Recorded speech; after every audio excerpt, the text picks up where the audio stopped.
They made you laugh every week for years. You knew their faces, their catchphrases, the way they moved across a set.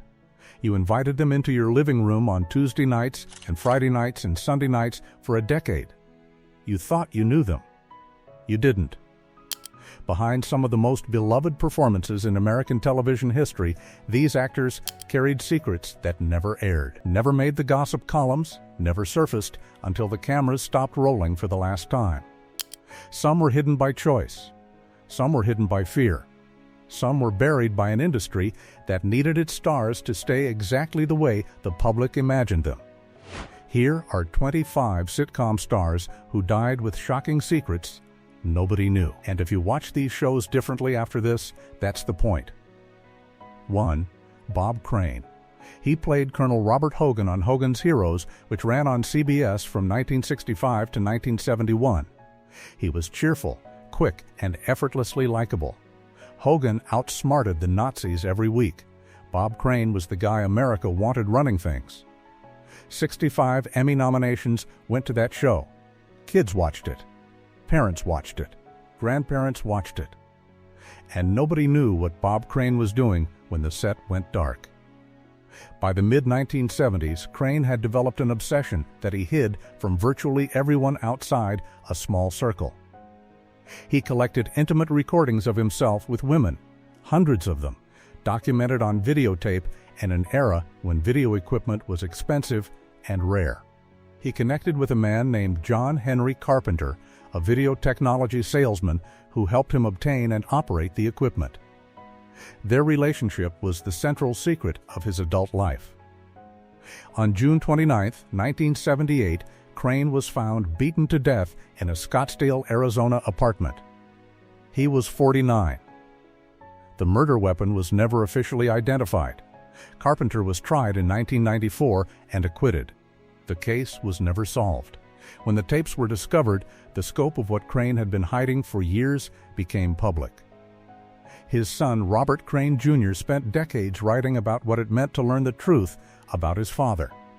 The man who played the hero who outsmarted everyone had been living a double life the entire time. The murder remains open. The secret came out. The killer never did. 2. Phil Hartman. He was the backbone of Saturday Night Live through the late 1980s and into the early 1990s, then moved to NBC's News Radio from 1995 to 1998, playing Bill McNeil, the self-satisfied anchor that Hartman made funnier than the character had any right to be. He was also Frank Sinatra, Bill Clinton, Ed McMahon, Charlton Heston. He was the glue, the guy who could rescue any sketch, the professional in a room full of chaos. What nobody saw was what was happening inside his marriage to Bryn Hartman. She had struggled with substance abuse and mental health issues for years. Phil, by accounts of those close to him, had considered leaving the marriage but stayed. He did not tell his NBC colleagues the extent of the situation. He did not want the professional fallout. He kept the marriage's deterioration as private as he could manage. On May 28, 1998, Bryn shot Phil Hartman while he slept in their Encino, California home. She was 40. He was 49. She had used cocaine and taken prescription medications that night. After calling a friend and returning to the house, she took her own life. Their 2 children, Bergen and Sean, were in the house. The secret Phil Hartman carried was the one he thought he was protecting his family by keeping, how serious the situation at home had actually become. His colleagues said afterward that they had no idea. News Radio's cast and crew were devastated. The show ran one final season as a tribute. He was 3 months from what would have been his 50th birthday. 3. Hartley Ramsden is sometimes cited here, but the entry that belongs in this position is Madeline Kahn. 3. Madeline Kahn.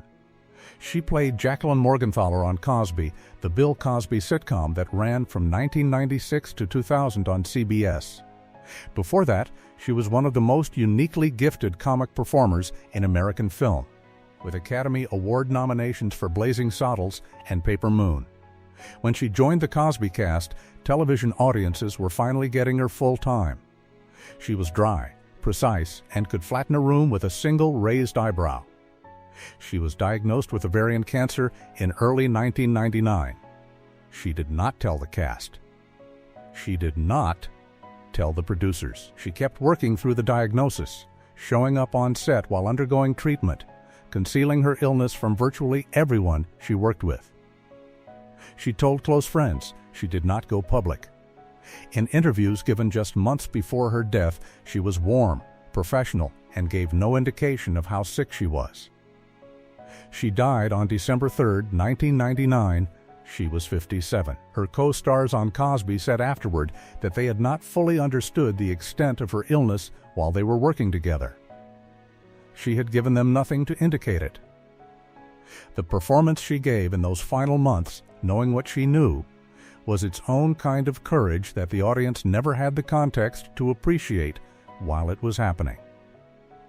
4. Freddie Prinze. He played Chico Rodriguez on Chico and the Man, which premiered on NBC in September 1974 and became one of the fastest rising sitcoms of the decade. He was 19 years old when the show debuted. By 20, he was a household name. By 21, he was filling concert venues as a stand-up comedian. Jack Albertson, his co-star, called him one of the most naturally gifted performers he had ever worked with. What the audience watching Chico and the Man on Friday nights did not know was that Freddie Prinze was struggling with a level of psychological pain that the people around him were only beginning to understand. He had become dependent on Quaalude, a sedative that was widely prescribed and widely abused in the mid-1970s. He was in therapy. He had talked openly, in private, about not wanting to continue. On January 28, 1977, Prinze shot himself in his Los Angeles apartment. He was 22 years old. He left a note. His manager, Freddie Prinze Sr.'s close friend Marvin Dusty Snyder, was present. His son, actor Freddie Prinze Jr., was 10 months old. The secret was not the depression itself. The secret was how deep it went and how long those around him had seen the signs without the tools or the language to intervene. Hollywood in 1977 did not have the vocabulary for what was happening to him. He was the hottest young star on NBC. The machine kept moving. He did not. 5. Red Fox. He played Fred Sanford on Sanford and Son, which ran on NBC from 1972 to 1977. And he made a role that could have been a caricature into something that felt genuinely human. Fred Sanford's fake heart attacks, his insults, his grief over his wife Elizabeth. Audiences who might never have encountered a voice like his were watching him every week. The secret Red Fox kept was financial, and it was staggering. He had been audited by the Ears multiple times and owed back taxes that had accumulated for years. By the late 1980s, the debt had grown to the point where the Ears seized his home and his possessions. They auctioned off furniture, jewelry, cars, and personal property right out of his Las Vegas home in 1989. Fox watched it happen. He signed on to the royal family in 1991, a CBS sitcom co-starring Della Reese, partly because he needed the income. On October 11, 1991, during a break from rehearsal on the royal family set, he collapsed from a heart attack. Cast and crew initially thought he was doing his Fred Sanford bit. He died that day at 68. The Ears debt he had carried for years was never fully resolved. He owed the government approximately $3.6 million at the time of his death. He had been one of the most recognizable comedians in America for 20 years. He died with almost nothing. 6. Danny Thomas. He created Make Room for Daddy, which ran on ABC and then CBS from 1953 to 1964, and played Danny Williams for more than a decade. He was a patriarch on screen and off, producing The Dick Van Dyke Show, The Andy Griffith Show, and Gomer Pyle. He was one of the most powerful men in American television through the 1960s and 1970s. The secret was a vow he had made and nearly broken. In 1943, before he was famous, Thomas was broke, desperate, and considering giving up show business. According to his own account, which he told publicly later in life but kept quiet during his years of greatest fame, he prayed to St. Jude, the patron saint of hopeless causes, and promised that if he achieved success, he would build a shrine to him. He achieved success. He built St. Jude Children's Research Hospital in Memphis, Tennessee, which opened in 1962 and became one of the leading pediatric cancer research institutions in the world. What he kept private was the depth of his personal faith and the specific terror that had driven that prayer. He was a Lebanese-American Catholic in an industry that was not warm to either identity. He had anglicized his career, translated himself into something the Three Network era could accept. The Vow, the hospital, the man behind the Danny Williams character, most of his audience never knew the full picture. He died on February 6, 1991, at 79, having kept more of himself private than the public ever realized. 7. Jim Backus. He was Thurston Howell III on Gilligan's Island, which ran on CBS from 1964 to 1967, and his pompous millionaire gave the show a satirical edge that outlasted its 3-season run. He was also the voice of Mr. Magoo. He appeared in more than 100 television productions over 4 decades. The secret Jim Backus kept for years was a diagnosis of Parkinson's disease that he received in the early 1980s. He did not disclose it publicly for years. He continued working, taking voice work in small roles that could accommodate his declining physical condition while keeping the extent of his illness from the industry. When he could no longer conceal it, he went public. But by then, the disease had significantly progressed. He also carried something less discussed, a private life that was considerably more complicated than his cheerful public image. He and his wife Henny had a long and apparently stable marriage, but the financial difficulties of his later years were significant, as they were for many performers of his era who had not structured their finances well during peak earning years. He died on July 3, 1989, at 76. Parkinson's had taken most of what remained of his mobility and independence. The man who played the richest man on television died with almost no savings. 8. Della Reese. She co-starred with Red Fox on The Royal Family in 1991 and then became Tess, the no-nonsense angel supervisor on Touched by an Angel, which ran on CBS from 1994 to 2003. She was a gospel and jazz singer before she was an actress. She was a minister. She was, by any accounting, a major figure in American entertainment across 6 decades. The secret Della Reese kept was a brain aneurysm she had suffered in 1994, right as Touched by an Angel was beginning its run. She nearly died. The aneurysm ruptured on the set of a talk show, and she underwent emergency surgery. She survived, but kept the severity of what had happened and the ongoing fragility of her recovery private for years. She returned to Touched by an Angel and worked for 9 more seasons without the public fully understanding what she had come back from. She also kept private the extent to which she had become an ordained minister, founded her own church, and saw herself primarily as a person of faith rather than an entertainer. The entertainment was always secondary to the ministry in her own mind. Television audiences knew her as an actress. She saw herself as something else entirely. She died on November 19, 2017, at 86. 9. Moclane Stevenson. He played Lt. Colonel Henry Blake on MASH from 1972 to 1975, and Henry Blake was one of the most warmly drawn characters in that show's remarkable run. Bumbling, good-natured, genuinely decent. Stevenson was a gifted comedian who understood understatement. His exit from the show and the episode in which Henry Blake was killed on his way home became one of the most discussed moments in American television history. The secret Moclane Stevenson carried was how badly the decision to leave MASH had damaged him. He left to pursue a solo career. He had been told by enough people that he could be a star, and he believed it. What followed was a series of failed pilots, shows that were canceled within weeks, and a slow, grinding diminishment of his professional standing. He never recovered his footing. He watched MASH become one of the most acclaimed series in television history while he was starring in Hello, Larry on NBC, a show that was widely mocked.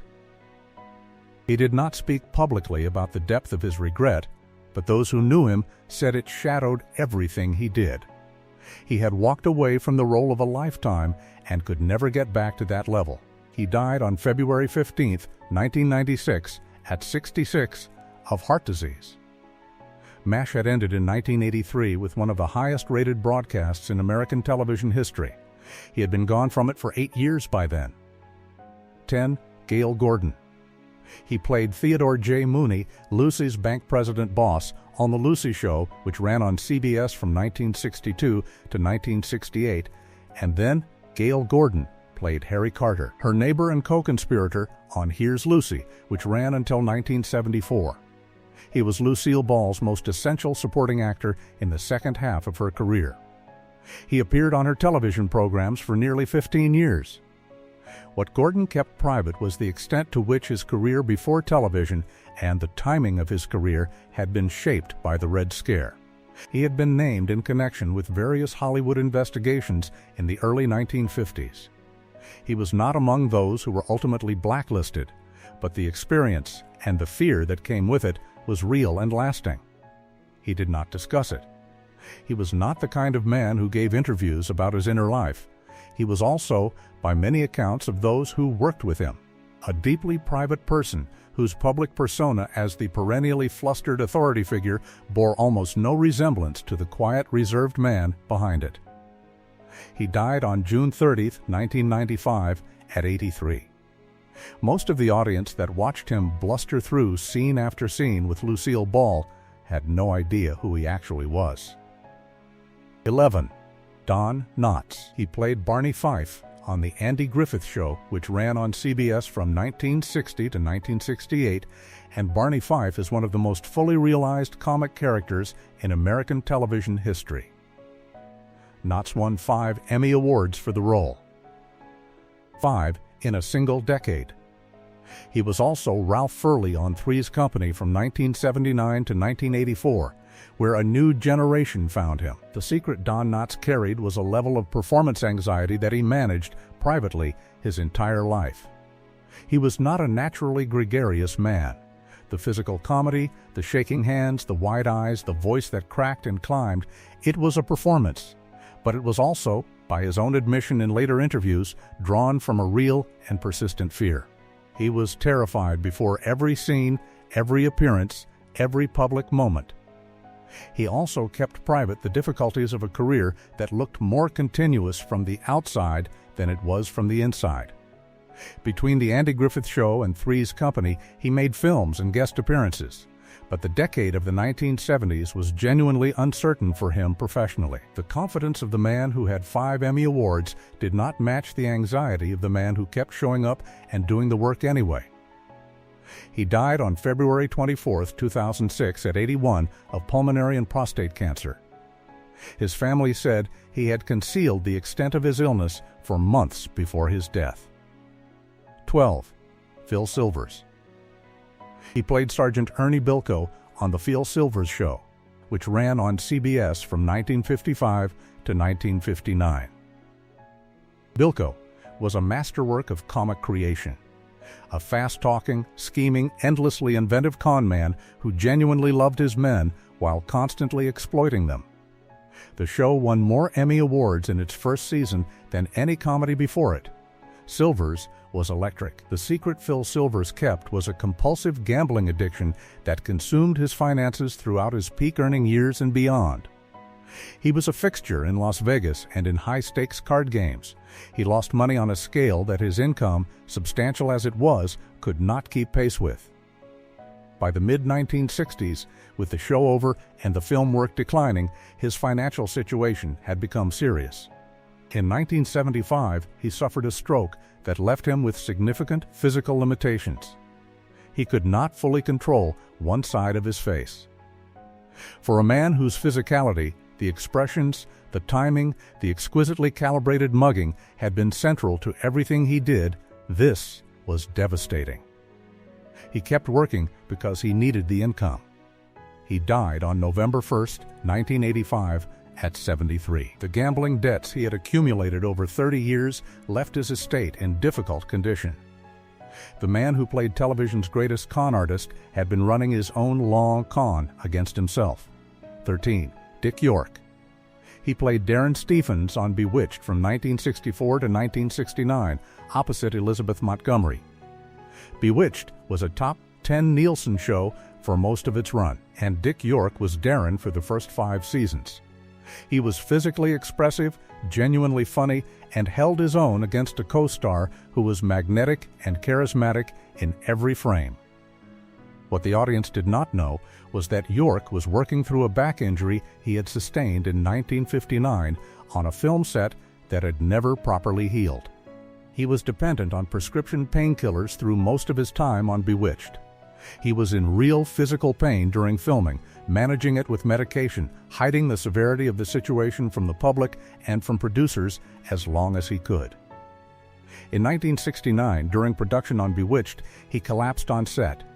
The injury and the medication dependency had reached a point he could no longer manage. He was replaced by Dick Sargent, and his name was not spoken in most publicity surrounding the show's remaining 3 seasons. He did not work significantly in film or television for many years after that. By the late 1980s, York had given away essentially everything he owned to charity, was living in very reduced circumstances in Michigan, and was helping to run a program that fed homeless veterans. He had no financial security. He was, by the accounts of those who spoke with him in those years, at peace with where his life had gone, but the distance between Darren Stephens and the man he actually was had never been visible to the audience that watched him.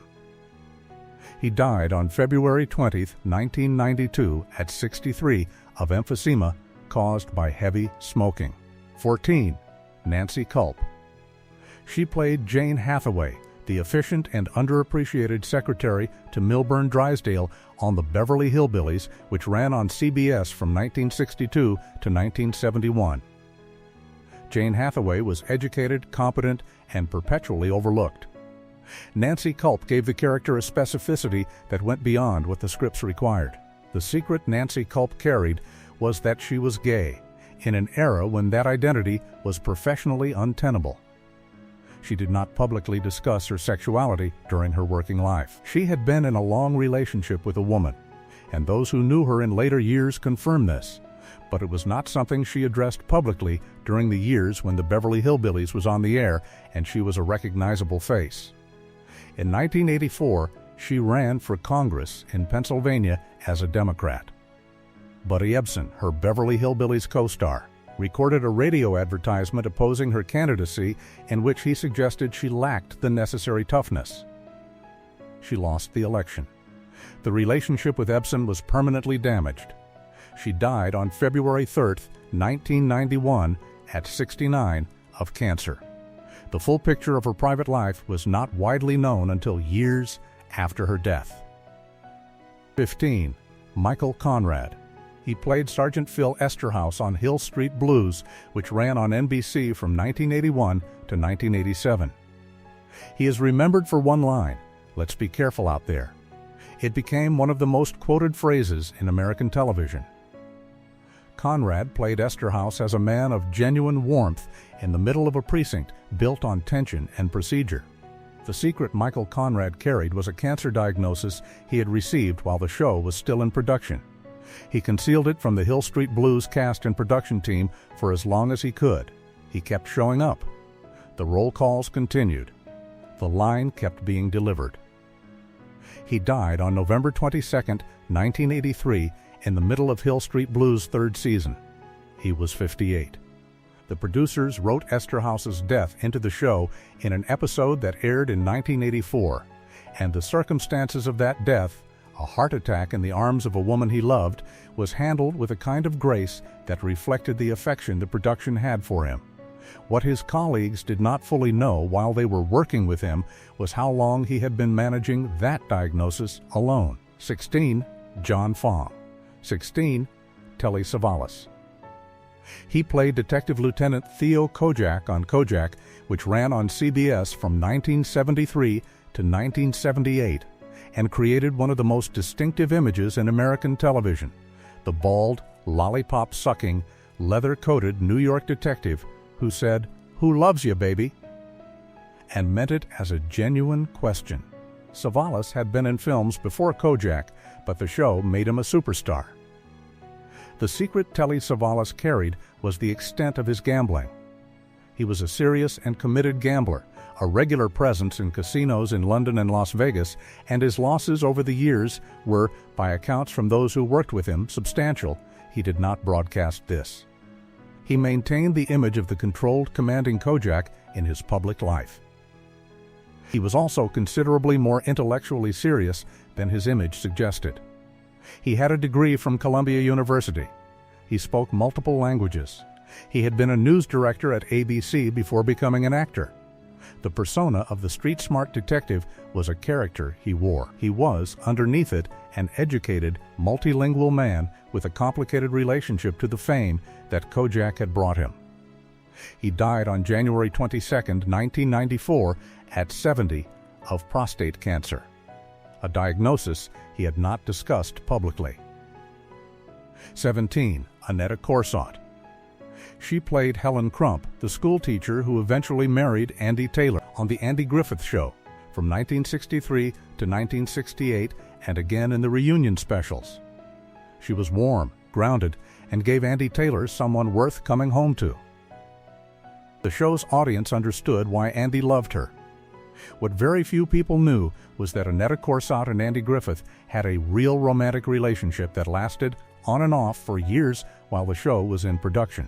This was not disclosed during the show's run. The professional relationship and the personal relationship existed simultaneously and quietly. Griffith was married to Barbara Bray Edwards during part of this period and later to Solika Kasuto.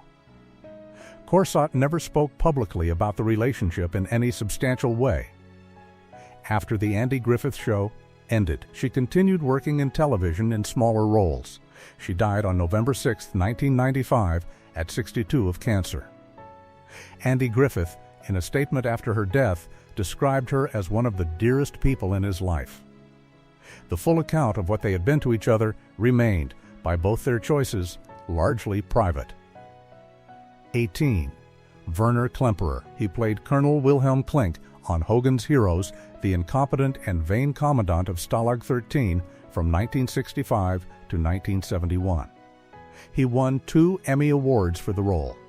He was a Jewish actor, born in Cologne, Germany, who had fled Nazi Germany with his family in 1935, had served in the United States Army during World War II, and then spent 6 years playing a Nazi buffoon on American primetime television. The secret Werner Klemperer carried was the condition under which he had agreed to take the role.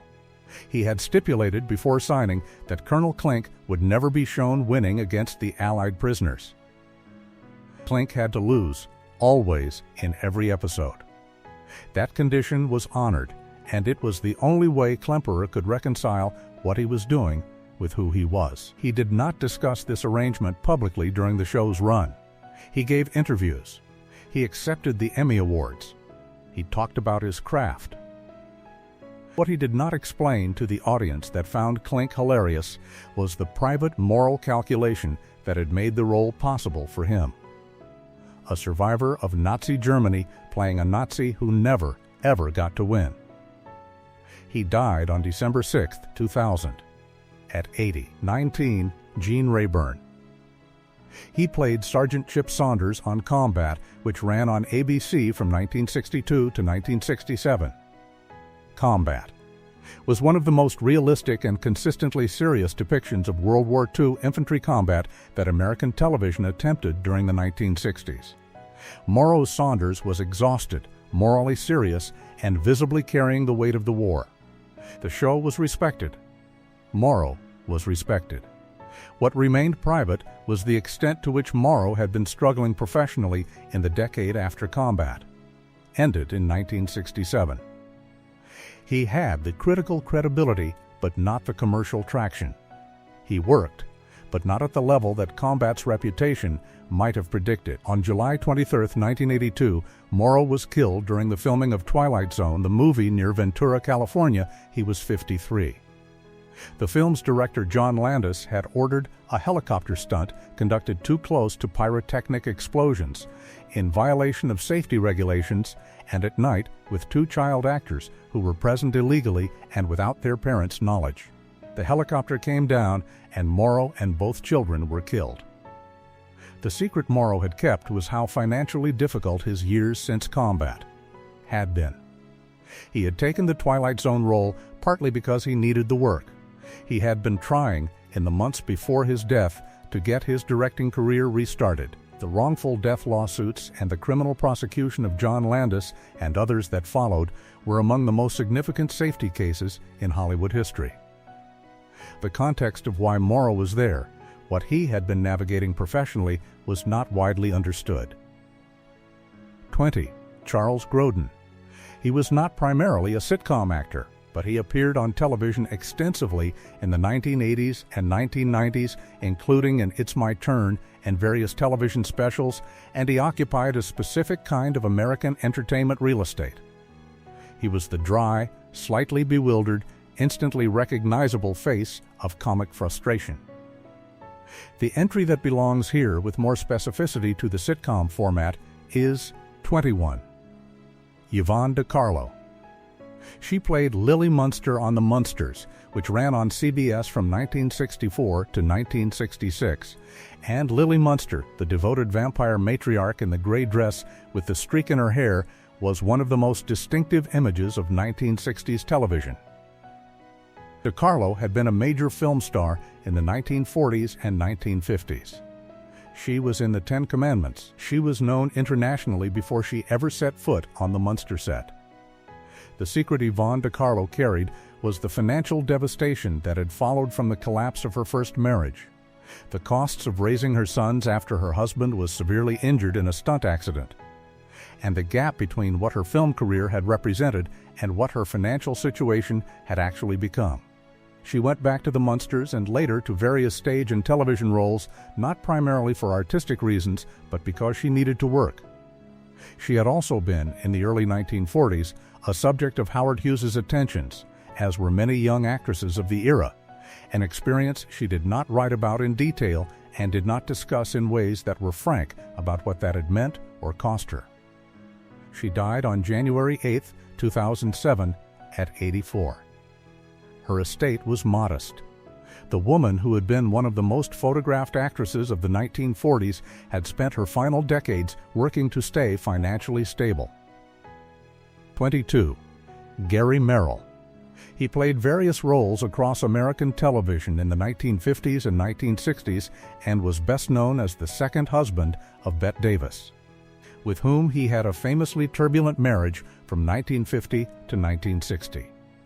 He appeared in numerous anthology series and dramatic programs on the 3 major networks. The secret Gary Merrill kept was the depth of his alcoholism and the domestic violence within his marriage to Davis, which did not become fully public until long after both were dead. Davis and Merrill adopted 3 children during their marriage. The dissolution of the marriage was bitter and the legal proceedings extensive.